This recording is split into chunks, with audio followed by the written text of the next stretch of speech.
olhar azul, o meu olhar azul.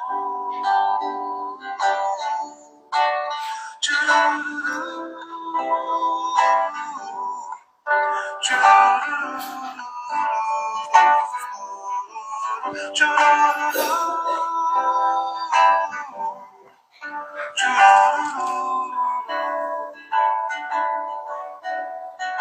Meu olhar azul.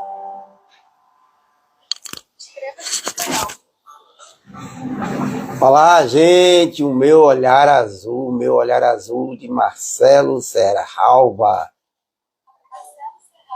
Marcelo Serralva, que música bonita, viu? Meu olhar azul. E aí, gente, estamos de volta com o programa Conhecer. Após 15 dias, estamos de volta, trazendo mais uma temática extremamente importante com a transmissão, né, da nossa rede SDP-TV para todos os cantos do mundo. Eu faço questão de enfatizar esse detalhe, porque é muito importante que a mensagem ela seja difundida para o maior número de pessoas possível, né? E aí a gente passa esse feedback para vocês, que graças à rede SDP-TV, a gente está tendo uma audiência muito grande, né? E as pessoas têm pedido temas para a gente trazer aqui no programa Conhecer. As pessoas têm elogiado os temas que trazemos, e eu gostaria que vocês, a propósito, confirmassem, né? Se vocês me ouvem bem aí, se o som está bem legalzinho aí, vocês confirmem, dando a confirmadazinha aí com um sinal, alguma coisa desse tipo aí. O pessoal que já entrou aí, Nivalda, Darcy de Santana, Ronaldo Barros, a minha irmã Nádia Timinez já está aí, Lu Raquel. E aí, como é que está o meu som aí? Está a contento? E aí, me digam. Me ouvem, beleza?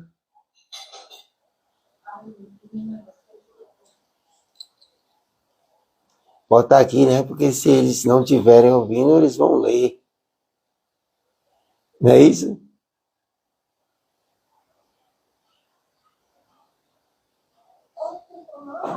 Ah, então já ouviu. Não vou nem precisar botar aqui que minha irmã Nádia já deu aqui, e Darcy também.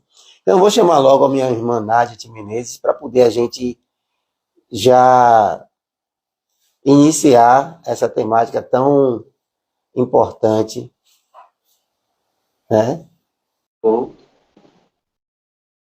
trazê-la aqui, né? Para que ela possa participar conosco. Olha aí, chegando conosco. Pera aí, que agora tenho que Agora eu vou... Olá! Olá, minha Que irmã, como é você? alegria! Não Que estava alegria também. acostumada a entrar aqui, né? E a câmera já entrou ao contrário, É, né? para você ver o que a gente Vou botar um sofre. filtro. Lá vai eu, vou botar um filtro, entrou foi um palhaço, minha gente, pelo amor de Deus. Bora consertar essa CUT. Boa noite, obrigada. Boa noite a todos. Boa noite, meu irmão Raimundo Salles. Uma alegria estar no programa Conhecer mais essa noite para falar desse tema maravilhoso, desse abril de conscientização. Isso. E a gente trouxe aqui, estava falando, meu irmão, trouxe a música do Marcelo Serral, uma música muito bonita, chama-se Meu Olhar Azul, né? Se vocês quiserem acessar, eles não me bloquearam com certeza, porque acharam que foi eu que estava tocando o violão. Aí... A música é linda. Eu, quando entrei aqui, estava ouvindo um trechinho muito lindo. Eu vou procurar depois. Né? Coloca aí, Salles, no chat para a gente anotar. Para a gente anotar o nome. Boa noite, Edmário. Larissa, um beijo, Lari, um beijo em Gui, na sua família toda. Que bom que vocês estão aqui Nós vamos falar, Larissa, sobre autismo nessa noite. Então, eu e Larissa temos esse assunto em comum. E que bom que ela entrou para assistir. Que bom, né? Que bom que as pessoas estão aqui e eu fico muito contente, meu irmão, por você ter aceitado. Liga aí, bota o carregador aqui, por favor. Eu fico muito contente que você tenha aceitado e as pessoas que vão vê-la aqui pela primeira vez, é Nádia, gente, minha amiga, ela também que é uma das apresentadoras, né, na rede STP TV, ela está sempre trazendo a temática do Evangelho. Toda semana você está lá, viu, meu irmão, com seus convidados. Eu Então, já sei que estou pelo mundo. Um abraço especial para todos que nos assistem a partir da rede SDP TV. É uma grande alegria poder contribuir com esse conteúdo maravilhoso de informação e também de envolvimento em uma causa espiritual, né? De elevação dos nossos seres. Então, é uma alegria estarmos juntos. exatamente, minha irmã. Eu fico muito contente e aqui está a Nádia, né, a mãe de Bento, esposa de Geraldo, filha de Nivalda e irmã de Fernanda e Sérgio. E acima de, além de tudo aqui, é a minha amiga do coração. Fico muito grato. E a gente traz uma temática, minha irmã, importantíssima. E eu falava com você antes, nos bastidores, ali na questão universal dessa temática, né? E você, eu vejo você mergulhada nesse assunto. E eu queria que você trouxesse até para uma forma de esclarecimento um pouquinho sobre essa temática, né? Desse espectro, né, desse transtorno de espectro autismo. Antes de iniciar a minha fala, eu queria lhe pedir licença para ler Fique um à vontade. poema de um autista. Para a gente iniciar, né, a conversa falando do que eles sentem, do que eles pensam exatamente de alguém que vive dentro do espectro. Então, o nome do poema é Peculiar. Sou meio diferente, mas quem não é? Às vezes falo sem pensar, e às vezes penso de um jeito singular. Minha maneira de sentir pode assustar. Às vezes sinto demais, e outras nada sinto, mas não deixo de amar. Tenho medos bobos, coragens estranhas, e uma sinceridade tamanha. Se gosto de você, acho que me pertence, seja um amigo ou um parente. Às vezes sou ingênuo e até inocente. Se você fala nas entrelinhas, cuidado, posso não entender. Então fale mais claramente. Tenho mania de limpeza e sou muito organizado, de um jeito obsessivo. Se mudam minhas coisas de lugar, quase perco o juízo. Se me prometem alguma coisa, é melhor cumprir. Pois sua promessa, para mim, é dívida. E na minha cabeça, um dia, você vai ter que cumprir. Não gosto de muito barulho, de casa muito cheia. Gosto de tranquilidade, de ouvir um por um, para não doer a minha cabeça. Barulhos constantes me incomodam. O tic-tac de um relógio, a gota na pia ou até mesmo um alarme tocando. Por isso, já vou logo desligando. Se coloco uma coisa na cabeça, é difícil de tirar. Penso naquilo a todo momento, até quando vou me deitar. Te olhar nos olhos, te abraçar, para mim não é fácil. Se você for do meu grupo escolhido, aí fica bem mais agradável. Meu sono, às vezes, pode ser meio perturbado. Sonho acordado e também de olhos fechados. Se saio na rua para ir no mercado, não paro, só faço o combinado. Se tenho que parar para bater papo, posso ficar meio irritado. Amo ser quem sou. E sou assim desde criança. Época que tudo era mais fácil, pois não existia tanta cobrança. Amo a vida, os animais, as crianças em particular. Enfim, sou singular, peculiar. Então, esse texto de um autista, né, que nos traz uma visão bem ampla do que é esse espectro e do que é essa vida de alguém, porque esse texto é de um autista adulto. Né? Então, que a gente saiba também, iniciando essa conversa, que os autistas crescem e que eles estão, né, no mundo como adultos. A gente olha para os autistas somente como se eles fossem crianças. Mas eles vão... Olha para minha sogra, minha gente. Sogra, pelo amor de Deus, olha esses genes do autismo aí falando. Minha sogra dizendo que está descrevendo ela. Estou vendo. Lady Jane falando aqui. Eu, quando chega a família assim, só corrobora a fala que vou trazer agora. Eu faço questão, e é uma característica do programa Conhecer,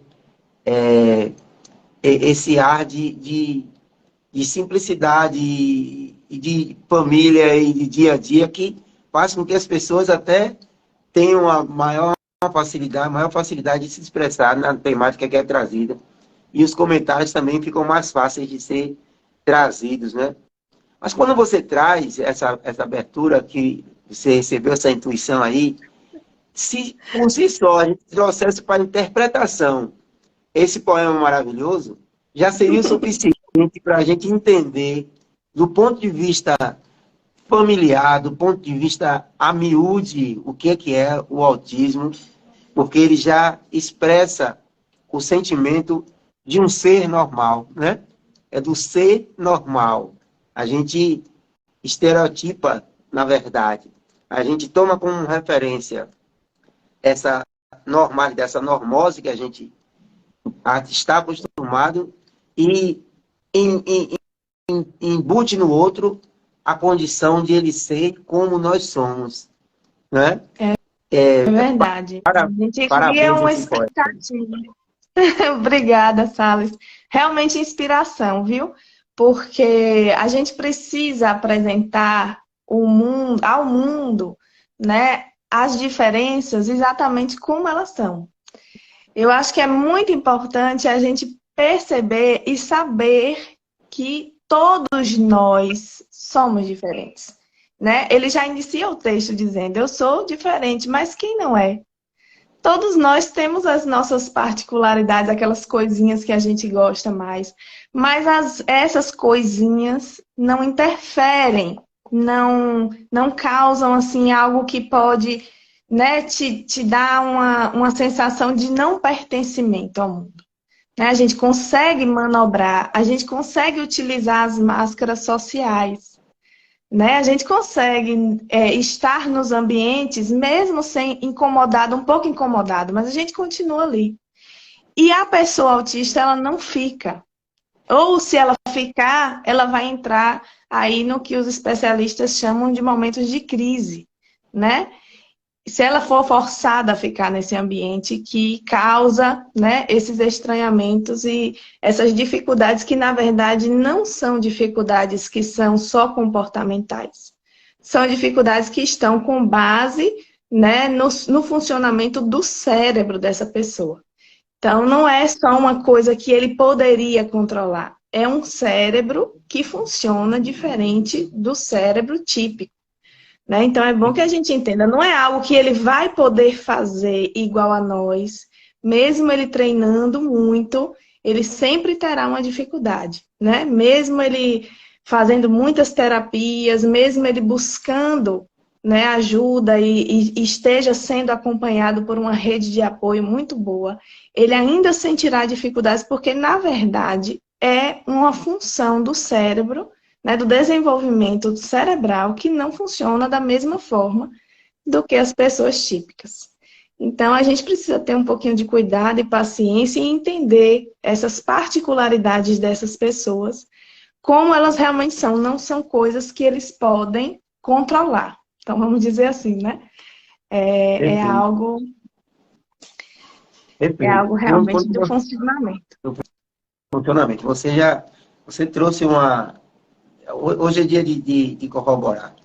Você traz aí uma frase, está até ali na minha estantezinha ali na sala, que eu cunhei, onde eu digo que o que nos torna iguais são as nossas diferenças. Nós todos somos iguais por possuirmos essas diferenças. E quando chega esse personagem, né, quando você traz muito bem trazido o funcionamento cerebral como um modelador do comportamento, das atitudes, das emoções, aí a gente começa a frear. Epa, peraí.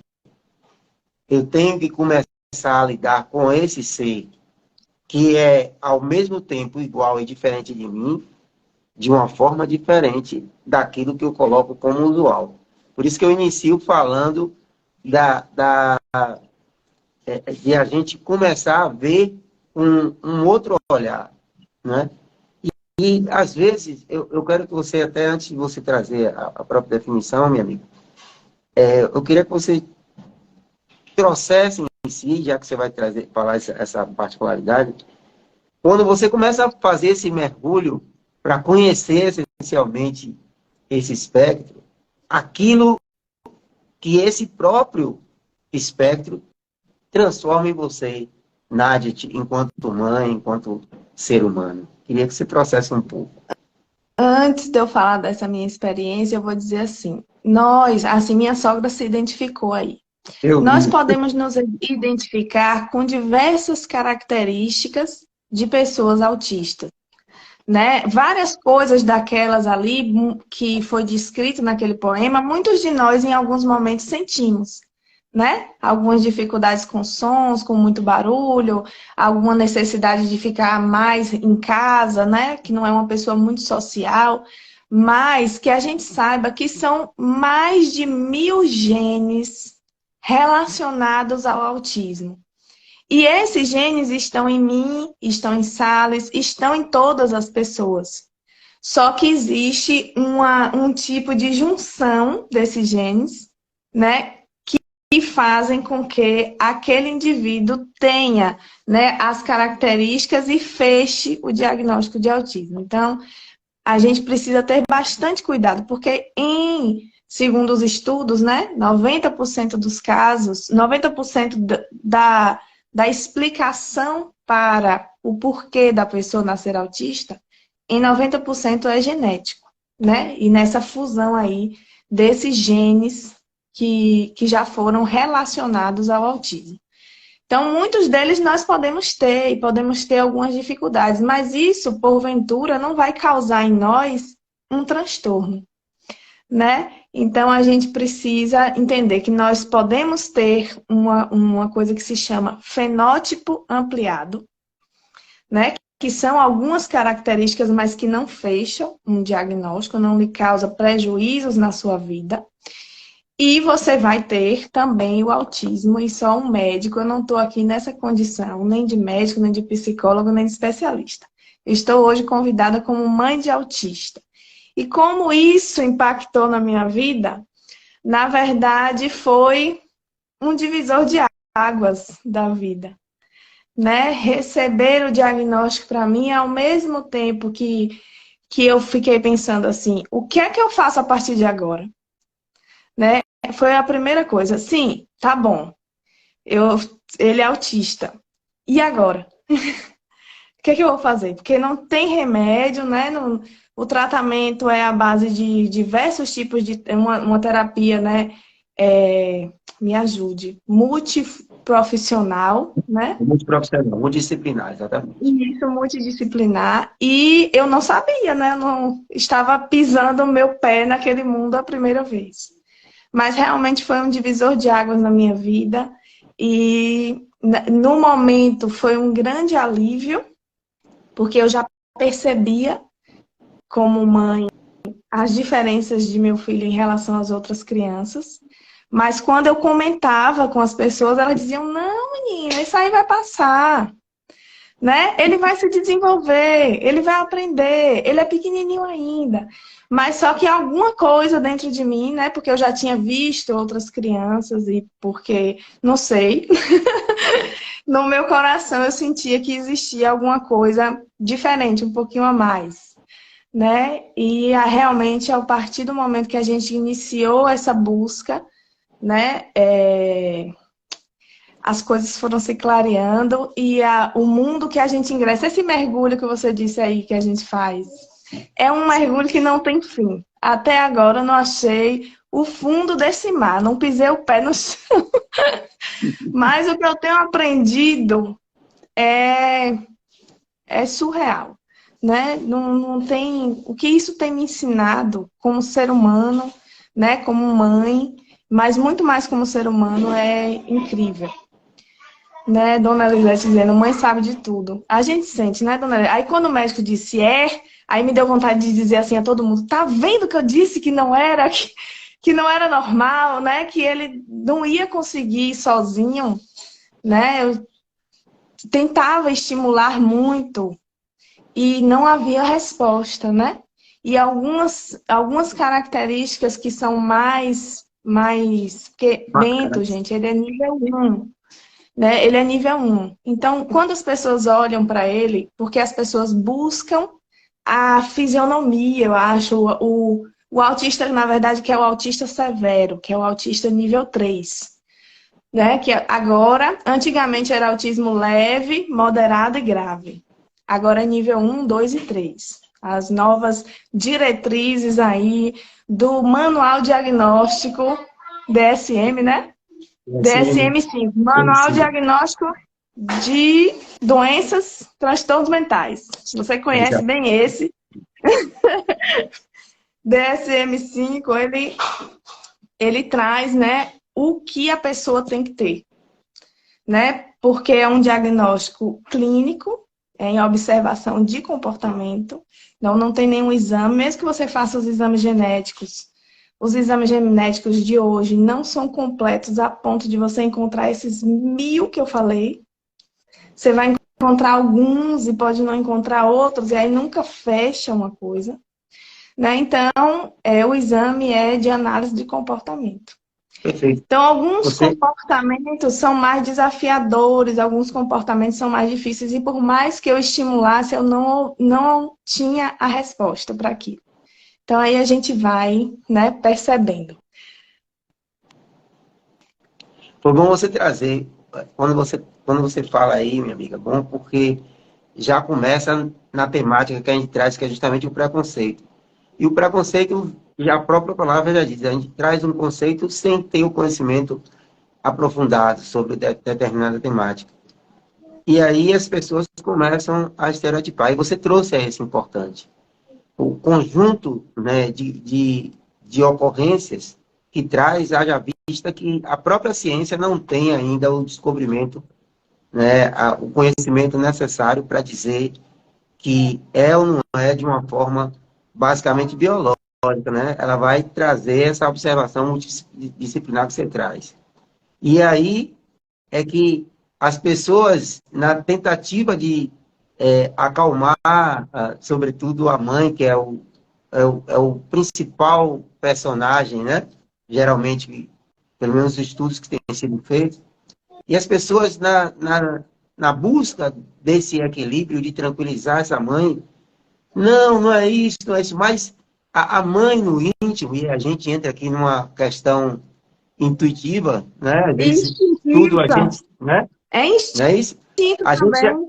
instinto, exatamente, uma forma, né, de manifestação da própria inteligência faz com que a mãe já tenha essa certeza.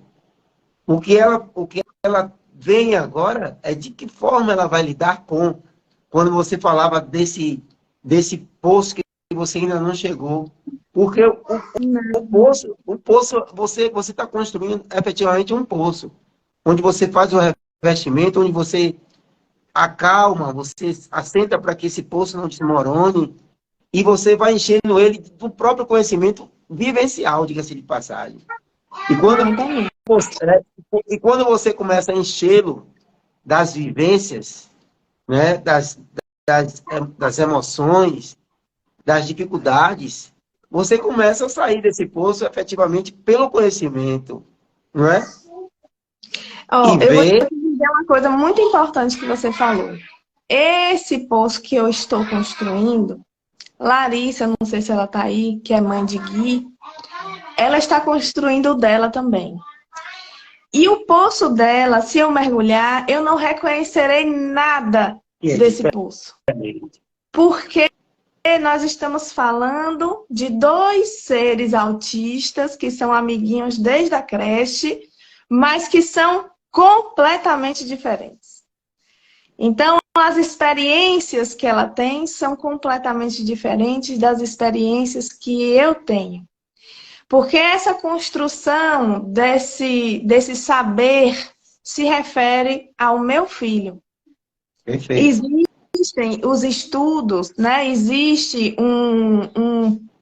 um parâmetro, existe algo que nós devemos seguir, né? Existe uma forma da gente abordar esse tema e esse transtorno, que na verdade é um transtorno do neurodesenvolvimento, não é uma doença e não tem cura, tá? Para a gente deixar bem claro.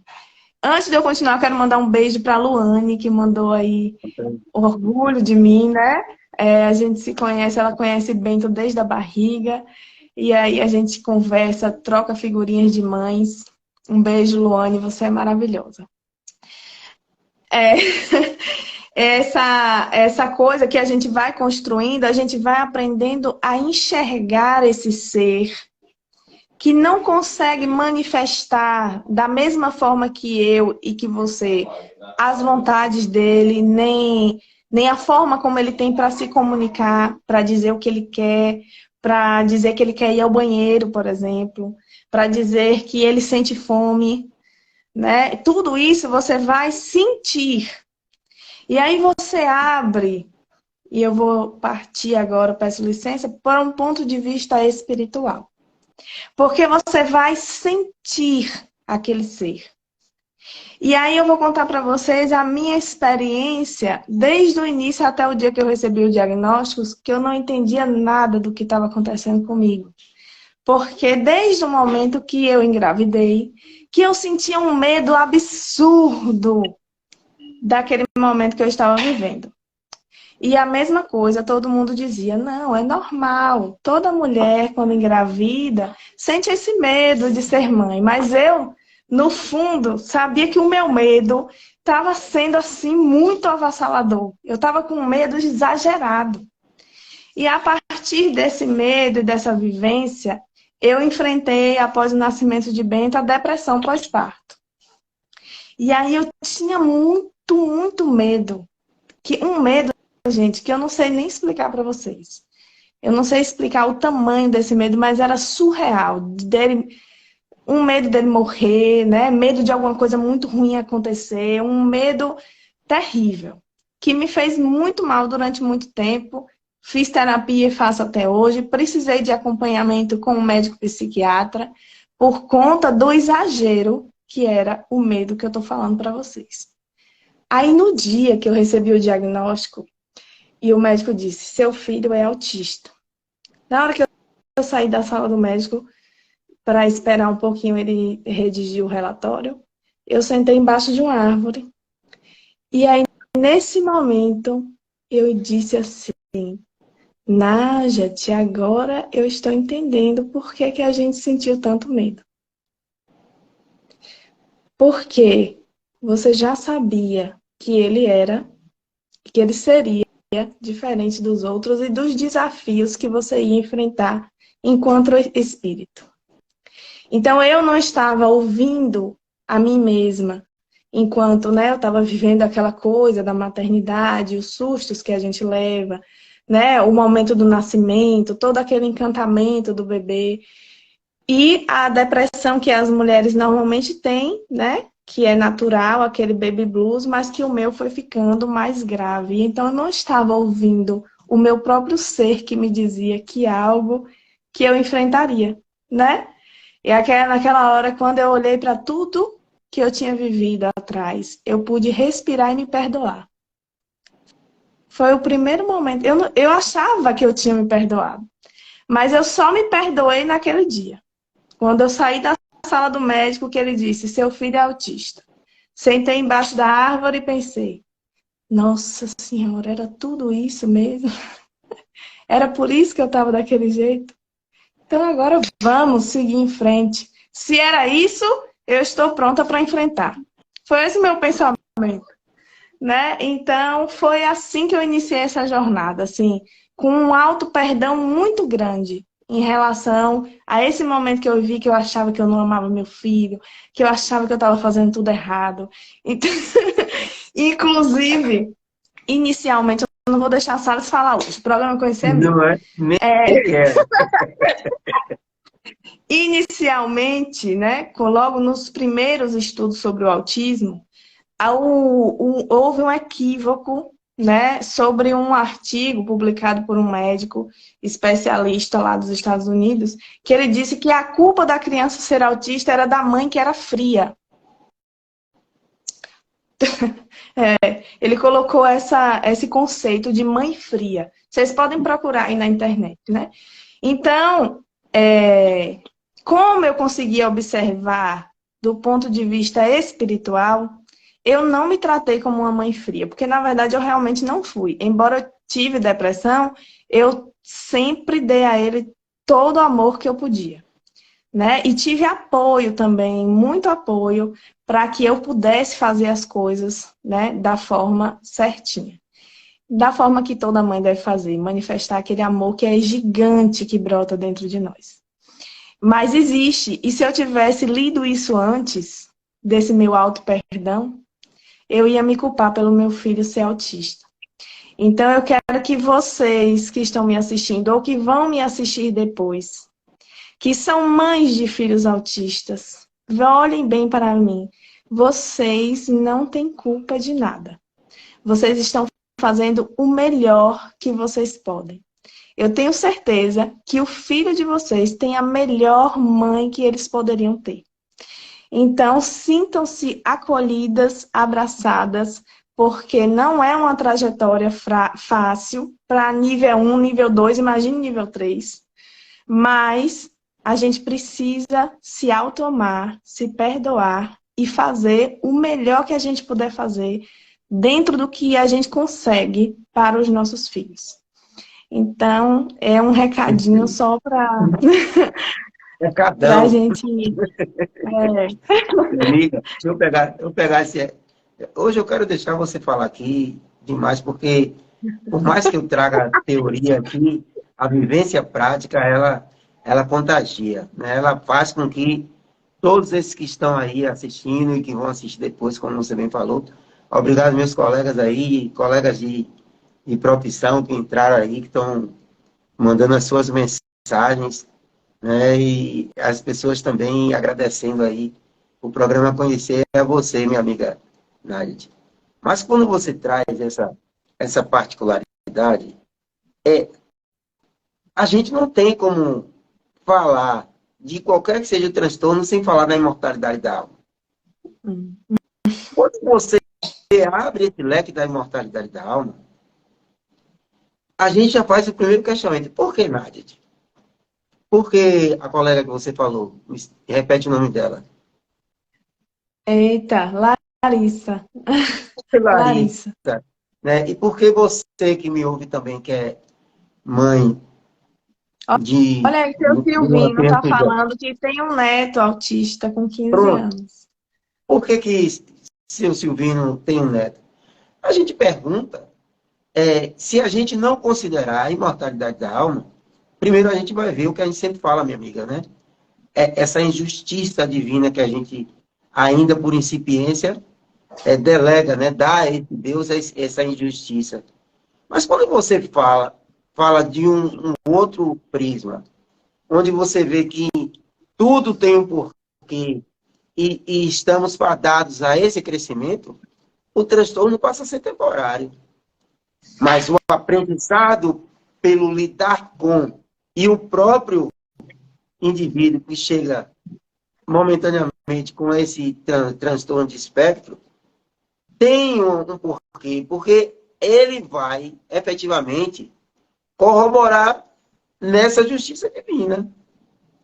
Porque senão, seríamos nós que não estamos momentaneamente com crianças com esse transtorno privilegiados. E quem é? Quem sou eu para ser um privilegiado diante de nada, de quem quer que seja? Então, gente, uma das formas da gente acabar, às vezes, e a gente quer... Dizem que a melhor maneira... Não, que, na verdade, ele diz que toda dor nasce do desejo de não sentirmos dor.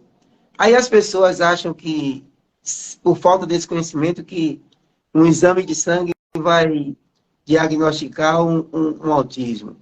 Um exame de imagem, etc. Gente, o que a gente tem que ver agora é agradecer à própria ciência pelas conquistas que efetivamente já conquistou, e eu falo a ciência de uma forma multidisciplinar, vou falar aqui com todos os olhares que foram, e a gente vai remeter esse agradecimento sempre à divindade, mas, acima de tudo, é o aprendizado que eu adquiro por estar nesse momento da minha vivência, experienciando essa situação como um todo. O que eu quero que você fale aqui, meu irmão, também, já que eu já puxei esse tema, o autismo familiar, né? O autismo como todos ali passam a ter um espectro. E é bom que a gente fala que espectro, gente, Nádia já falou aqui, espectro são várias formas de manifestação do autismo, né?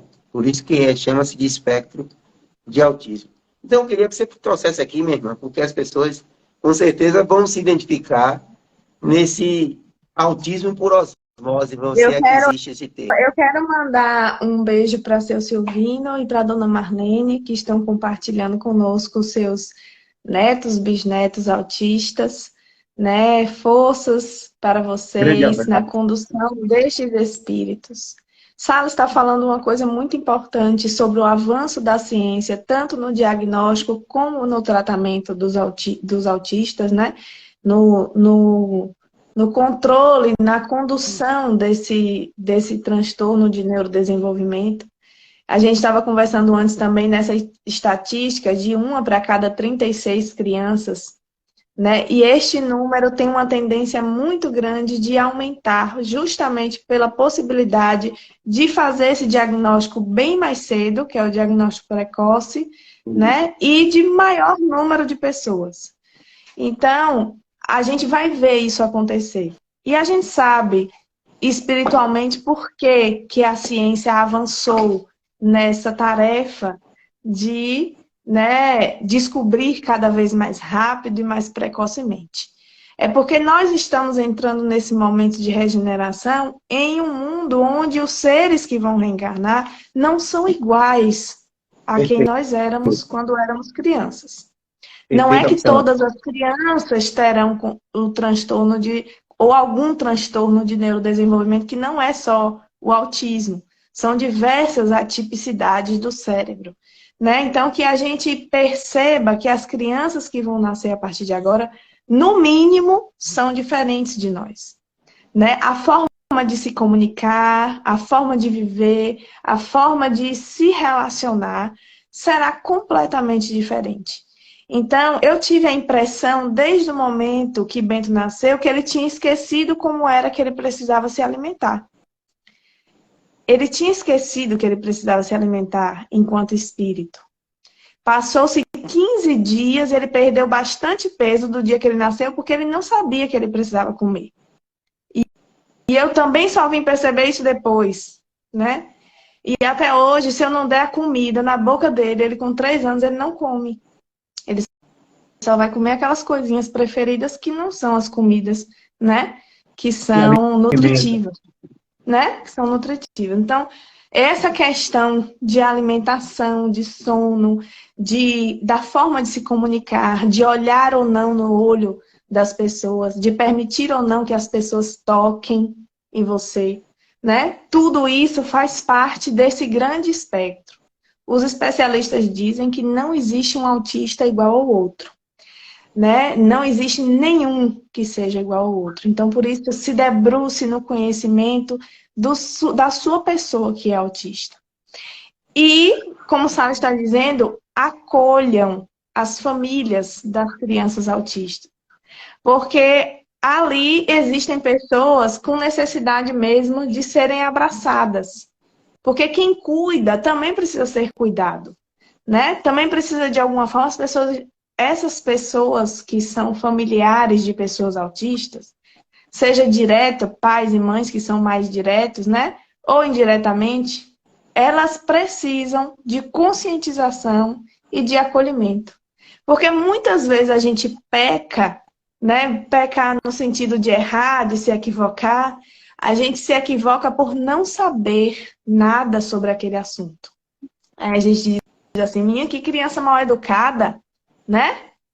Que menino é esse que não fica quieto?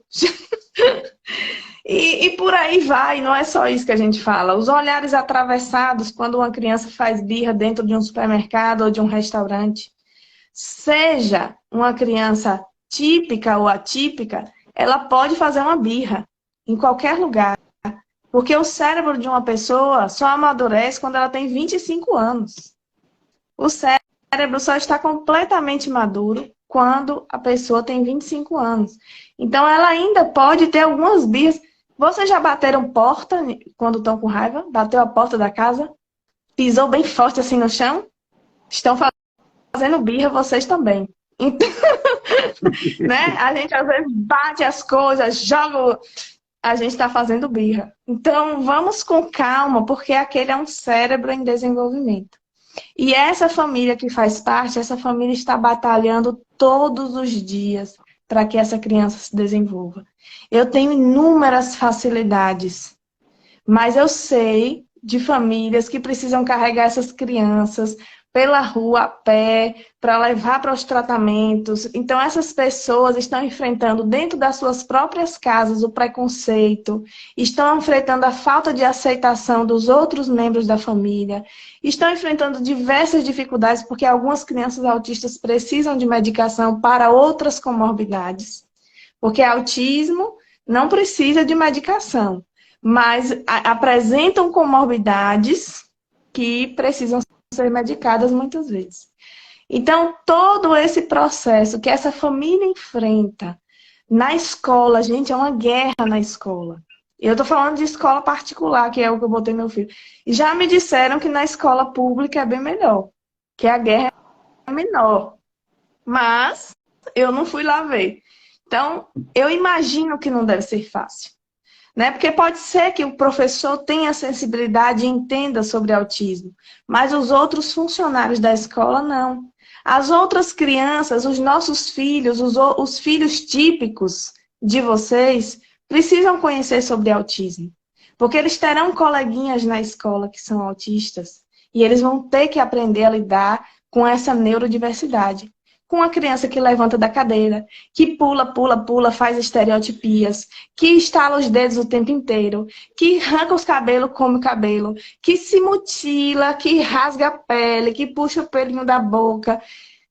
Qualquer coisa, que eu não tenho nem como dar exemplo de tantas estereotipias que existem, né?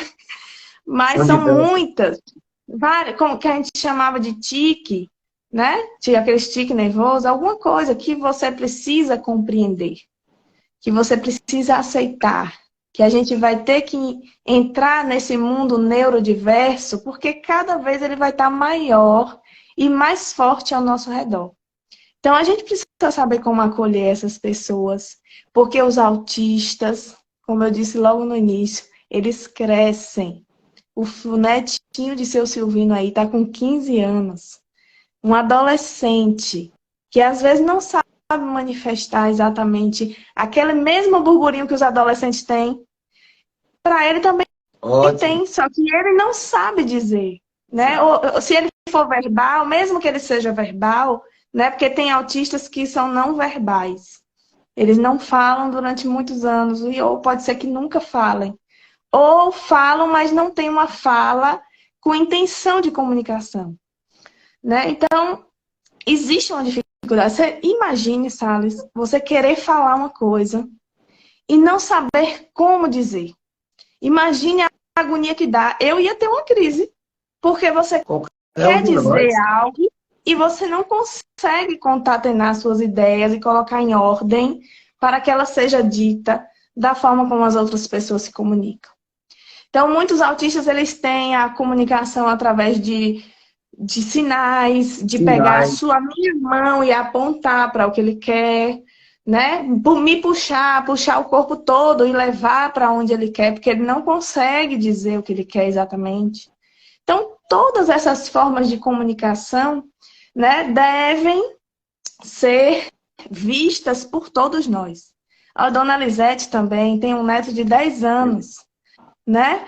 Não é fácil, dona Contemplância, Lisete, eu sei. Eu não é sei que fácil, não. não é fácil, mas com muito amor a gente consegue acessar esses corações, acessar essas mentes e tentar conduzi-los. Porque a palavra-chave para tudo na nossa vida é o amor.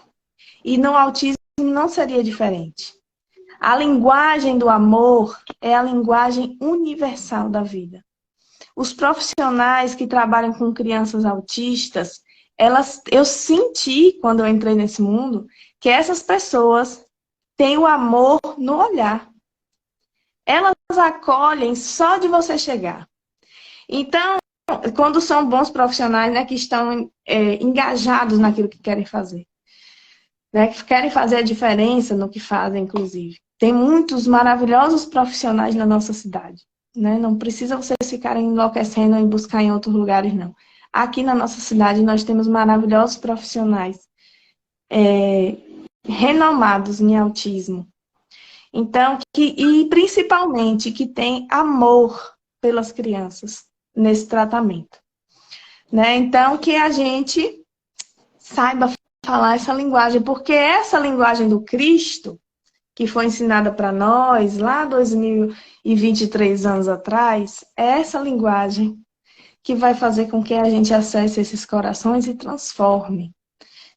Quando você olhar para um autista sem julgamento, compreendendo quem ele vai agradecer e vai olhar para você também. Porque ele vai sentir, eles sentem muito, gente.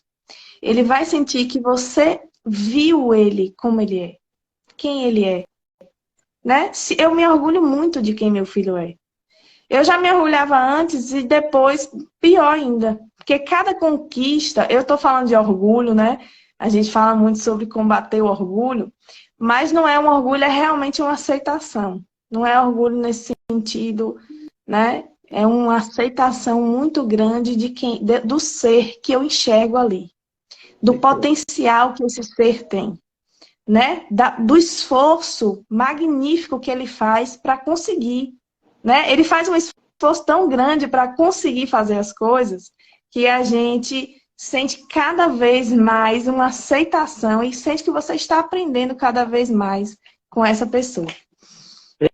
Perfeito, perfeito. Eu quero fazer um encaixe aí na sua fala, reforçando mais ainda a nossa temática, né? Que a gente disse que o preconceito ainda é o maior desafio. Então, gente, quando a gente ouve jargões como ele não tem cara de autista, Não, autista não tem cara.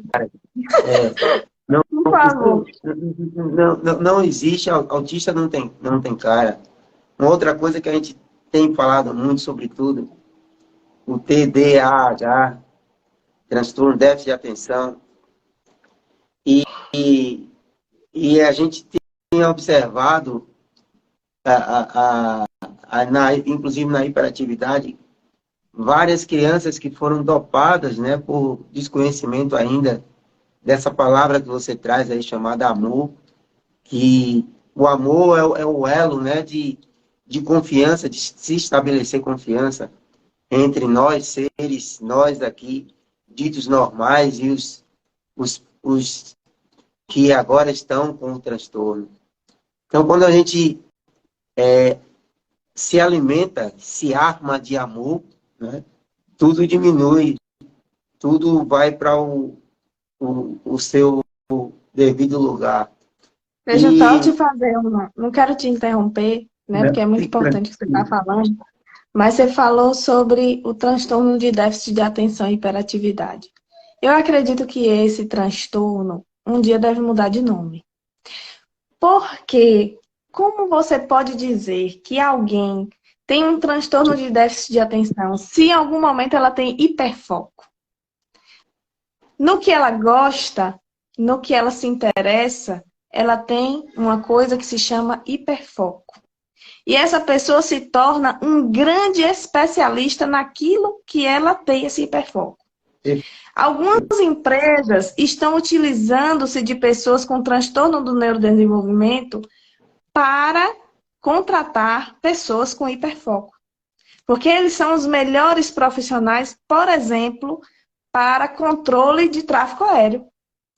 Se um autista tiver hiperfoco em aviões, coloque ele para trabalhar no controle de tráfego aéreo, nunca um avião vai cair. Né? Então, né, eu tenho um sobrinho que tem TDAH e ele sempre foi louco por tecnologia. E hoje ele está na faculdade de tecnologia da informação. E ele é um grande pensador, do jeito dele, sobre esse assunto. Eu não entendo nada. Mas ele se destaca nesse assunto de criação de jogos, daqueles design de jogos, há muito tempo, desde que ele era bem pequeno. Né? Recebeu proposta para trabalhar. Olha aí, todo mundo dizendo da inteligência dessas pessoas.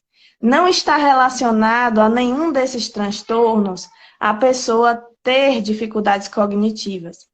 A dificuldade cognitiva pode ser uma comorbidade do autismo, principalmente nos níveis mais elevados, né, do transtorno. Mas não é uma base. Inclusive, existem autistas que são gênios. Existem autistas que se chamam de altas capacidades, né? Que são aqueles, né? Você tocou, a gente fez uma comunicação aqui via pensamento e você chegou onde eu ia focar agora, que a gente já está finalizando a nossa fala aqui, mas agradecer aqui nosso amigo Michael, né? Ele está parabenizando aqui esse espaço de discussão, né? Agradecendo, né? Espaço para discussão relevante. E esse espaço é possível, Michael, o depoimento de pessoas como você e como vocês todos que estão aí presentes. Mas aí eu pergunto a vocês, gente, há que se perguntar assim, poxa, a gente está falando aqui de autismo, os caras vai falar de futebol. Vocês já ouviram falar em Lionel Messi, detentor de 6 ou 7 bolas de ouro, como o melhor jogador do mundo, e faz coisas que são comparáveis a Pelé? Vocês já ouviram falar em Bill Gates? Vocês já ouviram falar em Mozart? Né? Vocês já ouviram falar de um que não é muito conhecido, não, chamado Albert Einstein? Não é? Vocês já ouviram falar aqui sobre Andy Kaufman, o grande ator? Esse cara né? E aqui só estou citando um que eu acho que é menos até do que todos esses juntos aí, chamado Isaac Newton, que nos permite até estarmos sentados aqui hoje através de seus conhecimentos. Então, quando a gente fala que o autismo não tem cara, a gente está convidando a todos a ressignificar os olhares. Quando eu digo ressignificar os olhares, é sairmos do nosso comodismo e deixarmos de ver o mundo como estávamos acostumados a menos, né, ao final do último século XX agora aqui, onde a gente achava que todos teriam que ser analisados pela mesma régua evolutiva. As formas de agir de Deus, elas são perfeitas, porque Deus é a própria perfeição. Minha amiga, eu quero que você agora, né, você já fez no início, mas eu quero que você reforce agora, em todos os ambientes desse mundo gigantesco, onde a nossa rede STP-TV, um programa Conhecer, conseguem alcançar, que você trouxesse uma mensagem para as pessoas que se encontram, né, nessa situação que momentaneamente é desesperadora, mas que você, na sua sábia, né, da sua inteligência, trouxe aí a sua vivência. Eu quero agradecer por esse momento, por esse compartilhamento, né, de vivência, de ideias e de alguma forma, não estou dizendo que é fácil, mesmo no caso do meu filho, que é um autista no nível 1, não existe nenhum momento fácil nessa vivência, né? Criar um filho, educar um filho, não, né, dentro desse mundo que a gente vive, é extremamente difícil. E criar um filho atípico é ainda mais desafiador. Mas um dos maiores desafios que a gente enfrenta e o medo que os pais de autistas têm é de que ele não seja aceito no mundo.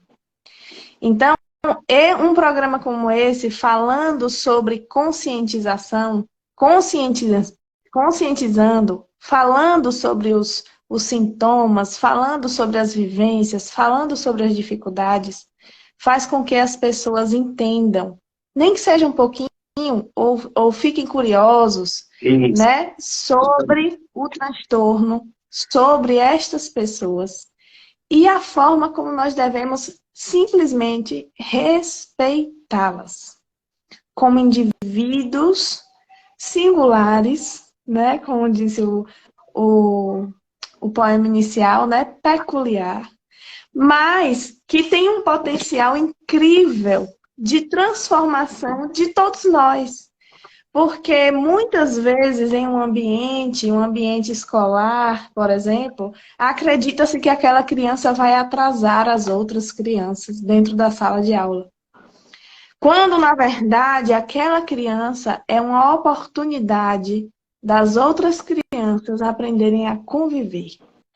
Os modelos de educação, algum dia, vão se transformar para a compreensão de que o conhecimento não é o todo da nossa existência. Não adianta nada a gente saber tudo de matemática, português, química, física, biologia, se a gente não souber lidar e respeitar os seres humanos em suas diversidades. Tanto faz neurodiversidade como qualquer tipo de diversidade, porque nós todos somos diferentes.